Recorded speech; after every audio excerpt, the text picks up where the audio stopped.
that countries can meet together and, discuss issues, find solutions. The UN is just that beacon of light in our somewhat of a dark time today. Principles of the United Nations, just to name a few again, recognizes the sovereign equality of all member states. And what does that mean is each country has their own sovereign right. The UN, they are allowed to make recommendations and policies on what countries should take on various issues, but the United Nations is not allowed to infringe upon a country's sovereignty. They have that ultimate right to make whatever decisions for themselves. The UN cannot force anything on anyone. Neither can other member states force anything on other member states as well, hence recognizing their sovereignty.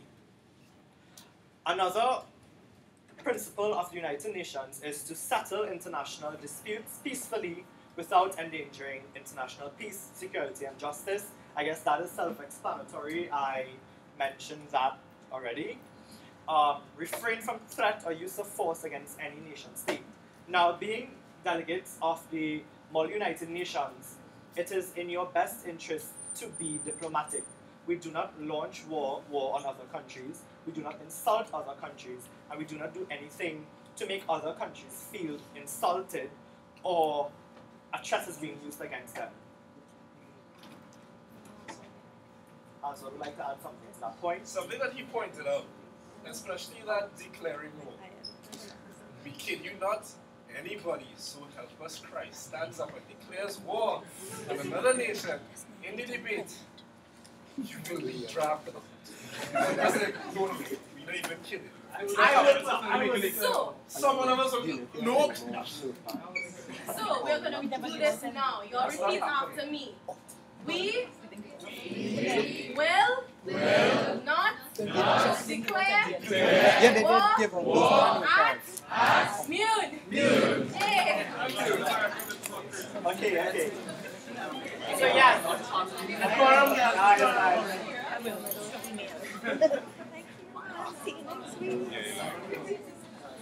Right, bring it back in here. Right, yes. So as I've been saying over and over, the United Nations is a place to be diplomatic. We try to solve issues in the best way as possible without war, without threat of war, without disrespect. That is one of the main principles of the UN. That is why the UN was formed after the Cold War. There were a number of issues arising in Europe, and by extension, other countries signed on to the UN. It was basically an era of peace was supposed to be established, and we do not accept members launching war on anyone else. Another principle of the UN is that all member states fulfill their charter obligations in good faith. And what does that mean? As I said, the UN, they do not force anything on anyone, but members are... Oh, sorry, my bad. The UN was not established after the Cold War, after World War II. My bad. Sorry about that. Yeah, so bringing back to my point, yes, it is expected of you as a member state of the UN to fulfill your duties and whatever you're signed on to in that charter in good faith. You do the correct things. You think about humans. Just that concept. So, do we have any questions so far, or everything's pretty clear? Pretty clear? Okay. No questions, but pay attention. In the coming weeks, there will be a pop quiz to just test your knowledge on random stuff, because you need to know these things when, doing the actual debate. Wait, I have a question that I want to ask them. What year was the UN established? 1945. 45. I keep telling you. It was 1945.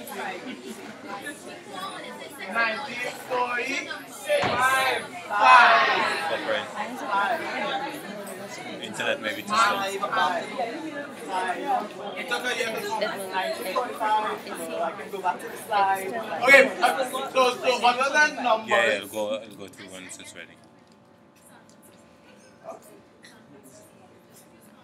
No. What was the reason for the United Nations being formed? That's so weird. Someone raise their hand. If you have to answer, you answer at the same time. And you guys have them? Yes. Great. I saw Roy Tech, yes. Okay. What is your name?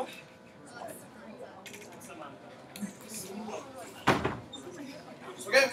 Let's go on. Okay, before we move on, how many member states are there in the UN?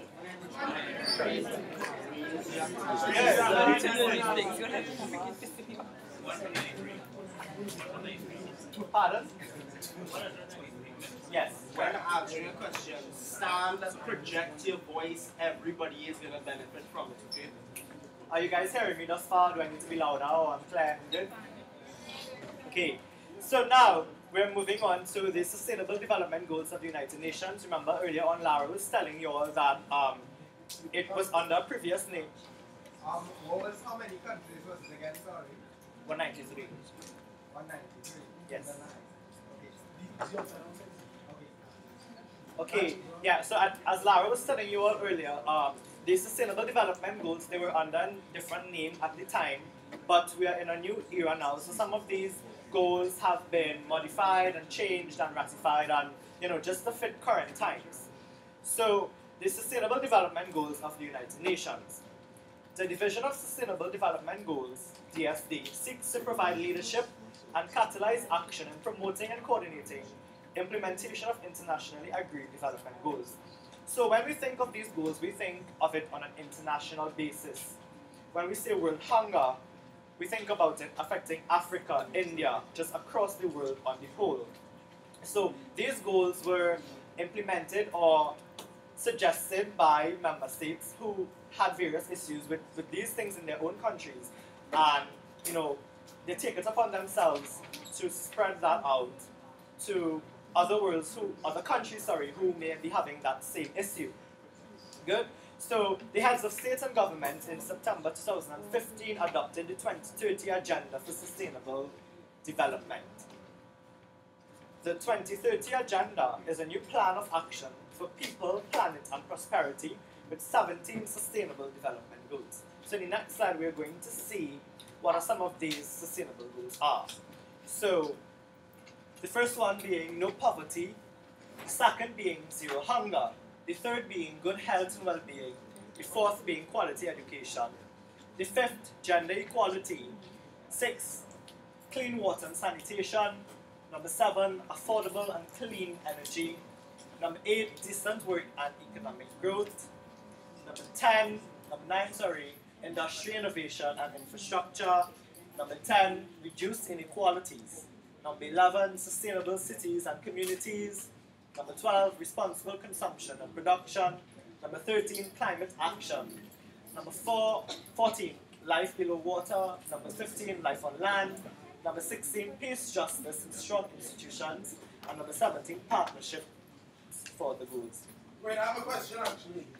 Earlier today, in Laura's presentation, she said there were a group of goals before the sustainable sustainable development goals. So, whoever's able to answer correctly, okay, the one's dollar. Let's shout. So I need to see hands. Yeah. You say mine, so you have to say back down. So, no, his hand was up. His hand was up first. Yeah, what's in it? Our name is Marlon and the goal for the sustainable There's a live stream going on. Sorry. Millennium Goals. That's wrong. That's wrong. Okay, so anyone else want to try? Or I just got to keep this dog from my ear.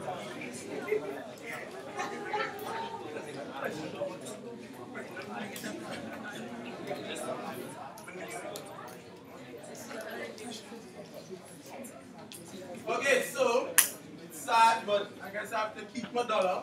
It was the Millennium Development Goals that were before the Sustainable Development Goals. You're not getting my dollar? No. No.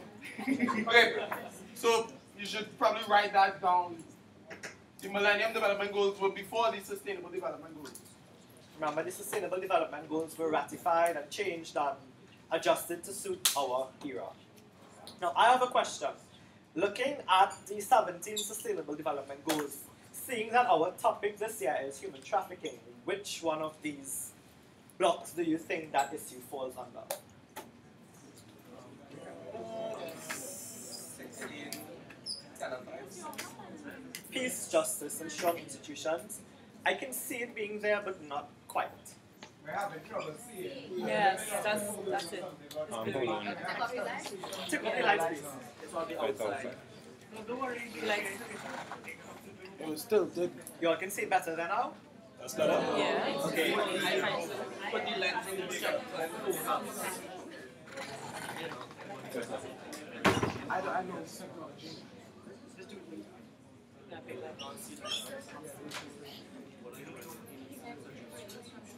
Yeah.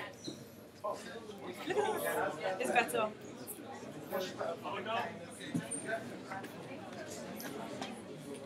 Okay, my butt is in the screen.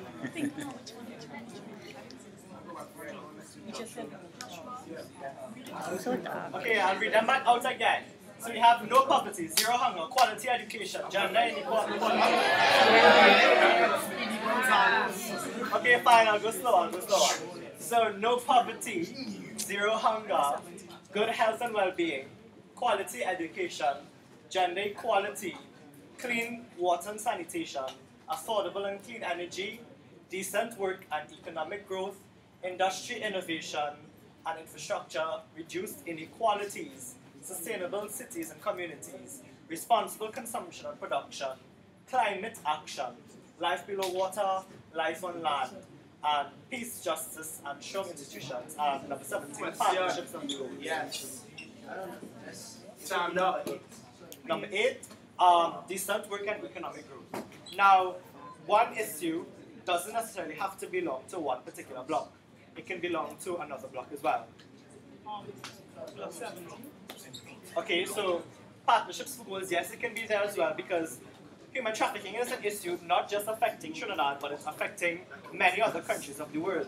So, hence, we need to take a global approach in dealing with human trafficking. Ricardo.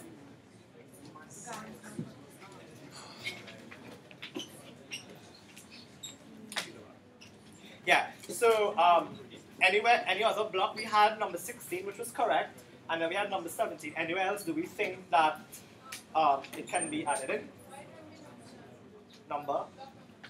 Block number 10. So I was actually going to say block number 10. So we agree that block number 10 can belong to there as well. It's a reduced inequality. Now, someone abducting you and selling you for your body parts, whatever the case may be, can that be a reduced inequality? If you agree that it can be a reduced inequality, I would like you to stand and say why. If you think that it's a reduced inequality. Because a lot of the persons who are trafficked are women. So in a country and a culture where you degrade women or different genders, then they would be more likely to be trafficked. That is very correct. So everyone heard what he said, or do I need to repeat? Okay, so basically what he said was that human trafficking are more prone to women. And that is a reduced inequality in itself, because by you being a woman and you are being forced to work as a sex slave, or they're harvesting your organs to give to millionaires, that is a reduced inequality. You have a right as a woman, to have a peaceful life where you can walk the streets and not be abducted and not be raped, not be sold to prostitution, not be, cut up and sold for your organs. So that is correct as well. So is there any other block, or we agree that is it?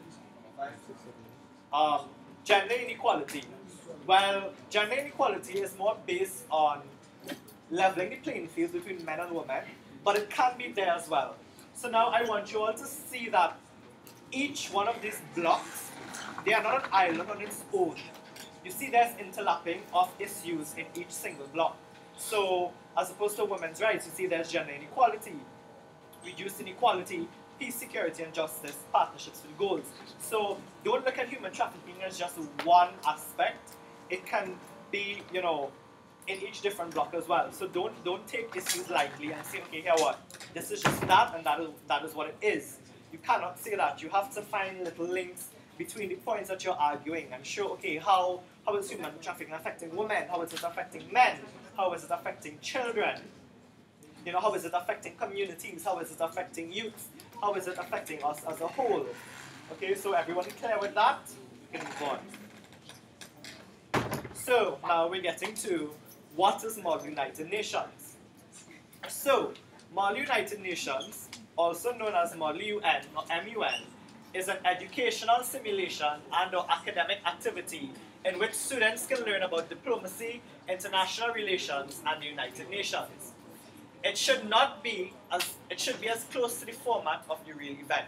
So basically what you all are doing is a mock trial or a mock simulation of what actually happens in the United Nations. So what we're going to be teaching you is what world leaders actually do in the UN. The topics that are discussed here are topics that have been discussed over and over again. There have been resolutions signed on them, policies in place, charters, and just all that good stuff, all in one. Does anyone have any questions up to this point? No? Yes. Yes, I'll be mailing this to you. All notes that are shown up here will be mailed to you because we know there's a lot to take in and you might be able to write everything or remember everything. So all notes will be emailed to you, and the reason why we're not giving out handouts because we're modern, so we're using technology. Oh, by the way, you are free to work with your laptops, tablets, iPads, MacBooks, whatever you need in the coming weeks. Just be advised that we'll tell you when to use them and you'll know when to use them, right? But feel free to work with those devices because they are key in learning, and sometimes you might want to Google information quickly, to raise a point or to bring to the attention of everyone. So you are free to work with your devices. So it follows the same rules and procedures. So the same rules and procedures we are going to be teaching you here are the same rules and procedures that actually happen in the UN. All of it is not step by step because the UN is a whole broad organization. There are different sectors, which we'll get to. There are different parts, different aspects. So we're just going to choose one and really focus on that.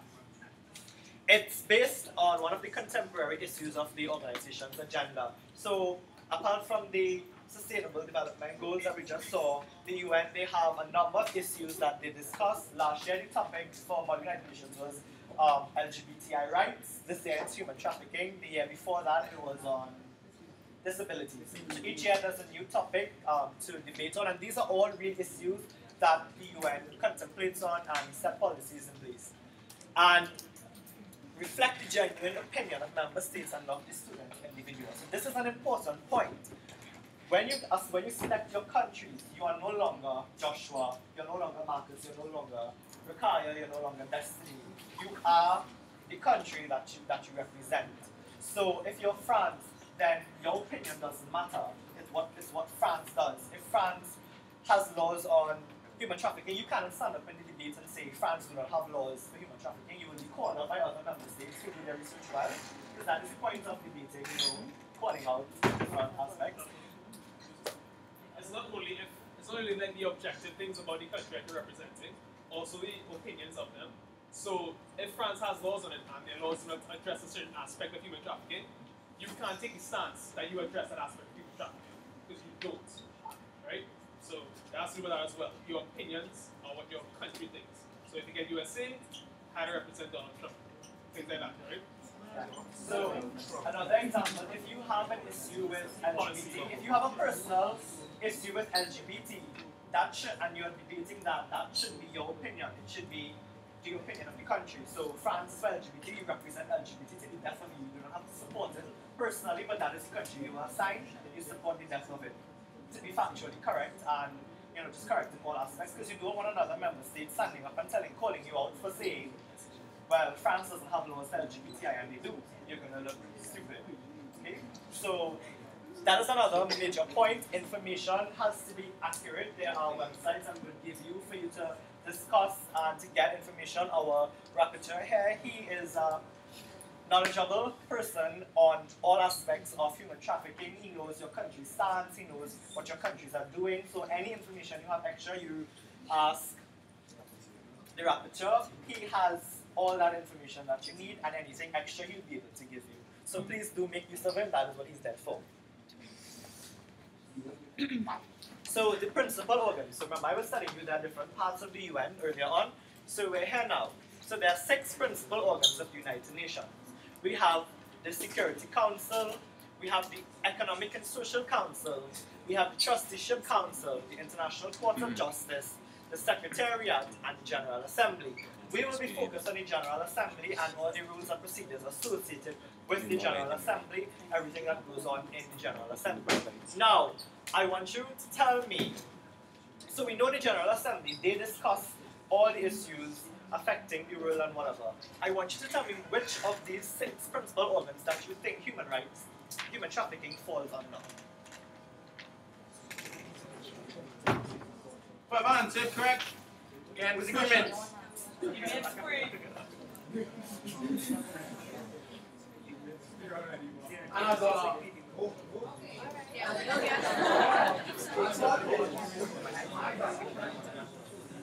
Okay, so he said the International Court of Justice. So before I take another answer, yes, that's partially correct. So now, if you have, a case against a country state for not doing what it was supposed to do to rescue you in time, for example, don't quote me on that. That's probably not an accurate example. But just to give you like a fair idea that you can take up that issue in the International Court of Justice. Yeah, you can go ahead. Please stand. Security Council, unfortunately, no. No, the Security Council. Yes, yeah, I know. I'm just explaining as I take the question. So, the Security Council is no, because the Security Council, what they deal with. The quorum delegates. Fine, I'll take questions after. When a person says a point, I'll explain, right? So, why it's not the Security Council? Because the Security Council deals with issues like war crimes, just recent developments. If there's a bombing in Iraq, the Security Council will meet immediately with the Secretary General to discuss the UN's approach, what actions they're going to take, things like that. Excuse me, you can just repeat the question. Oh, the question I asked was, under which of the 6 principal organs do you think human trafficking falls under? So we already had the General Assembly, which we know. Someone said the International Court of Justice, and I said yes, because you can try cases there concerning human trafficking.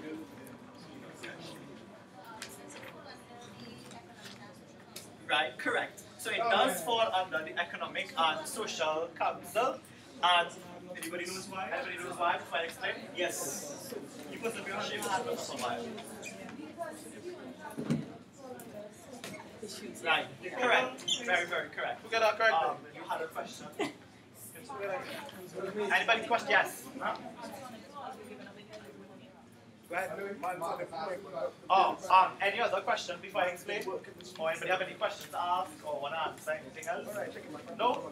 Okay, so it does fall under the Economic and Social Council, more on the social aspect, because human rights, human trafficking, it's a social issue. It affects everyone from the smallest of child till the oldest of adults. Okay? As I said before, the one that we'll be focused on is the General Assembly, where we would actually be discussing the issue on the whole. The Council is responsible for gathering information, reports, everything that other countries are doing on that aspect, what is not being done, what is being done wrongfully, what is being done right, percentages, numbers, economics, all that good stuff happens in the Economic and Social Council. In the General Assembly is where we debate that issue, where we give our thoughts, our ideas, our expressions on what we think or what can be done to help this issue or what is not being done by extension. Okay, so this is just an overview of the formal event of how the debate is going to go. Next week we are going to go more in depth today. This is just a formal, just a basic overview of what the debate will look like. But each one of those points, we have to go deeper into each one, examining each issues and things like that, what you're going to be doing. So number 1, rules of procedure. We have quorums, points of order, suspension and adjournment of meetings, adjournment of debate. So that would be, all those things will be go more in depth in the coming weeks by various trainers. Each person has their aspect that they're teaching. All notes again will be emailed to you all, so no worry to try to jot down stuff. It will happen over the weeks. Number 2, the discussion phase / the general debate. So this is where in the general debate statements are usually written in advance, often in capitals, long before the authors have heard what other delegates are going to say.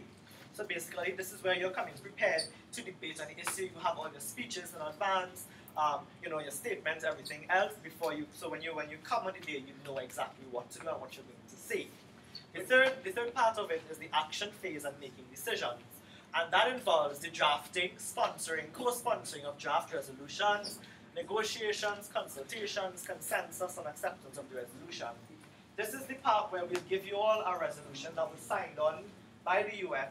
You're going to go through it, you're going to break it down, you're going to find discrepancies, you're going to find things that are wrong, or things that have been signed on to back then that can be changed now, things that other countries are doing in terms of that particular issue based on resolutions. What a resolution is basically is the law, it's like a form of law or a protocol that countries have to follow. So in those resolutions, we have things like, member states shall refrain from harboring criminals who abduct people and traffic them, or just things like that. The resolution will have is basically you forming a law or a law section of what the UN is going to follow and what countries are supposed to follow. And the fourth aspect of the formal proceedings of the General Assembly is the opening and closing of the plenary. The formal work of the conference cannot start without declaring that it is. The conference is then in its plenary session. Closing speeches are made by delegates expressing satisfaction and dissatisfaction of the discussion. So that is the phase where we're closing off the general debate, and the action phase, we're giving our overviews, what we think, if everything was profitable, was it successful, things like that. We were saying. Oh, it's not plenary. Oh, plenary, my bad, my vocabulary. Plenary, my bad. Oh, okay. However you pronounce it is fine. You're going to be using it anyway. But guys, as much as there's a lot of information to digest, so don't feel as though don't get like we were saying like that with all these different terms and jargon. In the coming weeks, the General Committee and the trainers will be using the jargon, speaking in these kinds of terms, and you all get familiar with it. You don't necessarily have to go and start reading and read about it. You just get familiar with it in terms, just like you get familiar with the way you're supposed to speak, with how to use personal pronouns and stuff like that. Right? So don't stress yourselves. It's going to be fine. Yes, today is just formalizing everything. It might seem a lot to take in, but don't worry. We'll get it piece by piece, point by point, word by word, vocabulary by vocabulary, and we will get through it together and have a successful debate. So we're moving on now to the leadership positions of the General Assembly.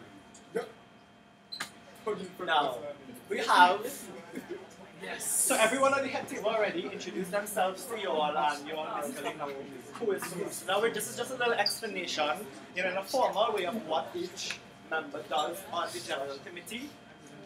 So number one, we have the President, who is the guardian of the General Assembly, rules of procedure, but has no actual say in the decision-making of the General Assembly.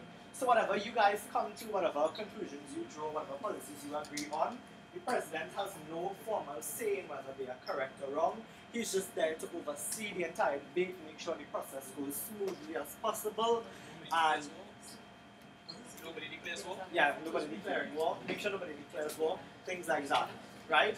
He or she, well, we know we have a male, but just for equality, he or she also opens and closes the General Assembly plenary meeting, rules on points of order, and presides over discussions in plenary meetings.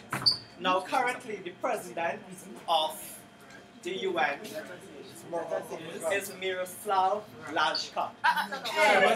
It's Miroslav Lajka. Okay, well, she'll pronounce it better than I will. Right, so say it again. Miroslav Lajka.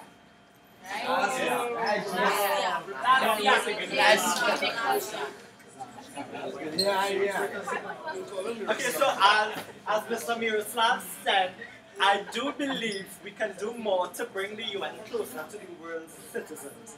And that is just a quote I took from him because I thought it would be nice in there, and just to hear some thoughts on what the president has to say.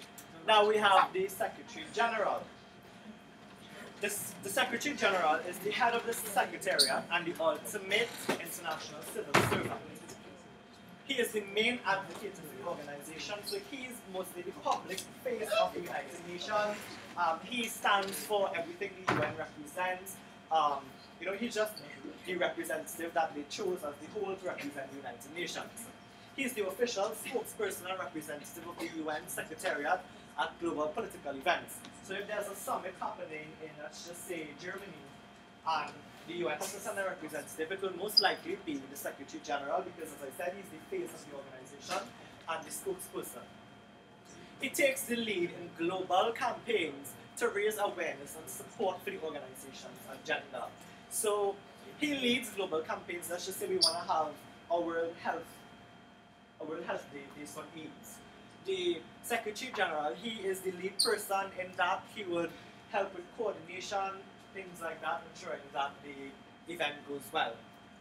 The current, outreach supported by the Department of Public Information. The current Secretary General is Antonio Guterres. Whatever. And the, yeah, I will pronounce. Hold on, wait. One question. I don't have $1 to give you because I need all my dollars. But does anybody know who the former Secretary General was? Yeah, go ahead.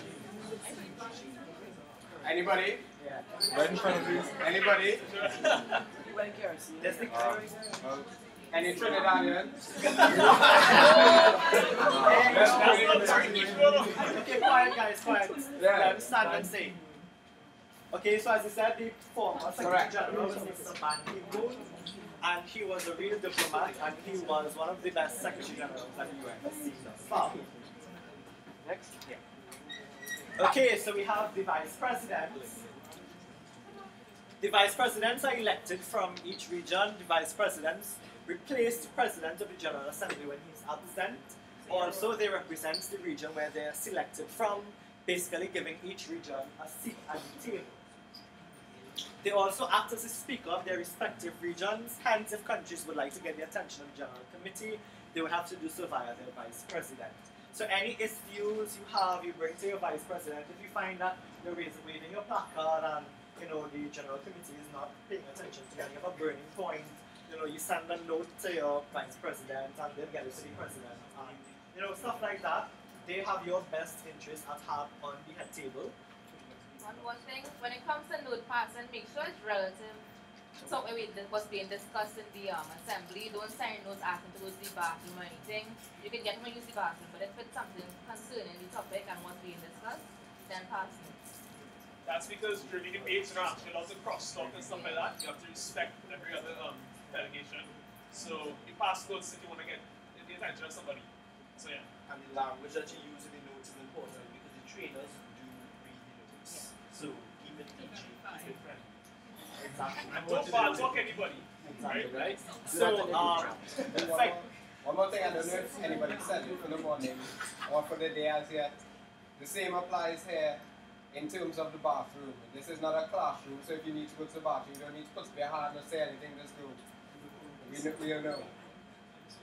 Okay, just so you know, there are 4 vice presidents, there are 4 blocks this year. When you choose your countries, you will be assigned to your specific blocks. The 4 blocks are the Latin America block, or the Americas, there's the European block, there's the Asia Pacific block, and then there's the African block. So we try to give your countries respective to those regions, and so you will have a team support.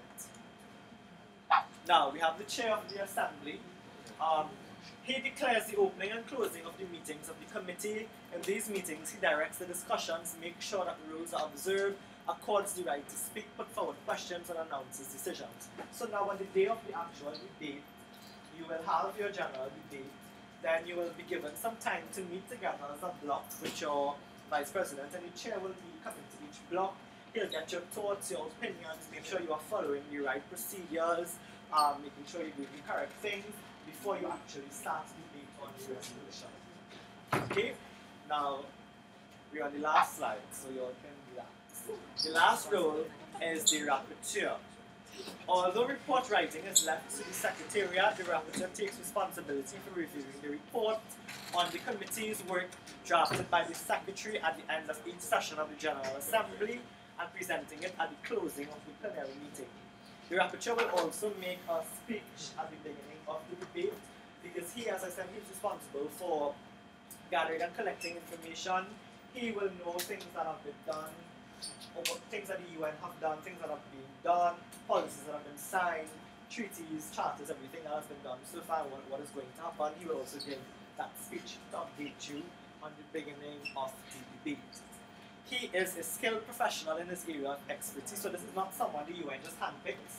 This is a person who has been trained in that particular field, has spent extensive time within the program, within human trafficking, knows exactly what it's about. Okay? He provides a wealth of information on past policies, resolutions, reports on past, present, and ongoing projects, as I said, on the relevant subject matter. So that is all, folks. Any questions so far? I know it's a lot to take in. So you guys have any general questions that you would like cleared up from me before I pass on to Aswan or whoever is in charge? Do you have any questions you want to ask them?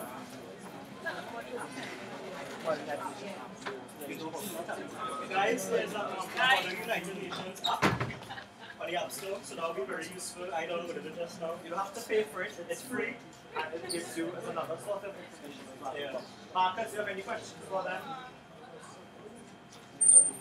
Could you just repeat the name of the app? Oh, it's MUN Stats. So just to search. There are a lot of different MUN apps you could use, and they'll become really useful as you progress throughout the course of your life.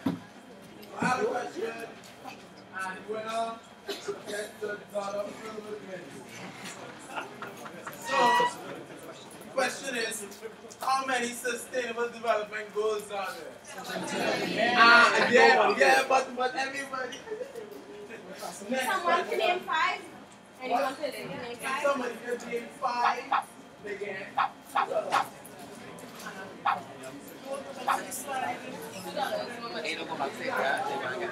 I know.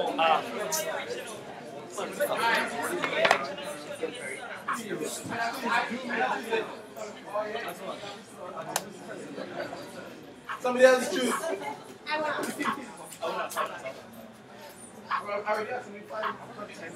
Okay, so I have a question. Okay. The question is changed. Who is the president of the General Assembly right now? Raise your hand, raise your hand. Yes. Quiet.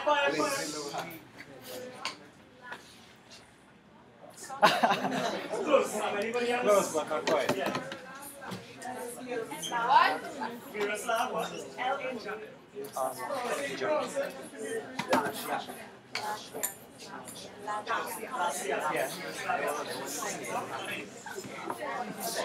Alright, so I have one more question. Who can tell me who's the Secretary General of? The name starts with A for clue. Clap your hand. Yeah. Yes, that's right. Okay, I have some questions now for you all then, since you all have no questions.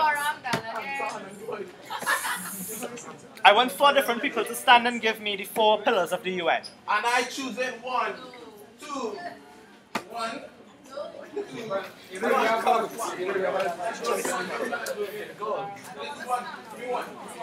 Come on guys, I don't want the same people. I want you all to take part. This is interactive. This is fun. Okay, give me 1. The 4 pillars of the UN. Give me 1. Correct. Next one. Yeah, rule of law. Next one. Right, I'm starting it. Yeah, well, so there was 2 rule of law. So we're still missing 2. We have peace and security. We have rule of law. We're missing 2. Somebody said settling international disputes. Yes, that is correct. So we have 3. 1 more. Yes, correct. Good. Next question. Give me, I want 4 different people to give me the 4 different purposes of the United Nations. Let's go. Blue Jersey. Maintain its peace and security. Correct. Next one. Develop friendly relations among nations. Correct. Next one. Yellow. Correct. Next one. Back.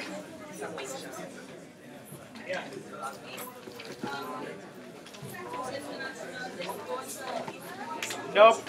Sorry. Yes. Correct. Correct. Okay. 4 different people. Principles of the United Nations. Let's go. Yellow. Again.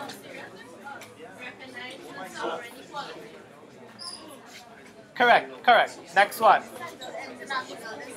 Correct. Pink shirt. Correct. We're missing one more. Turquoise. Guys, quiet down.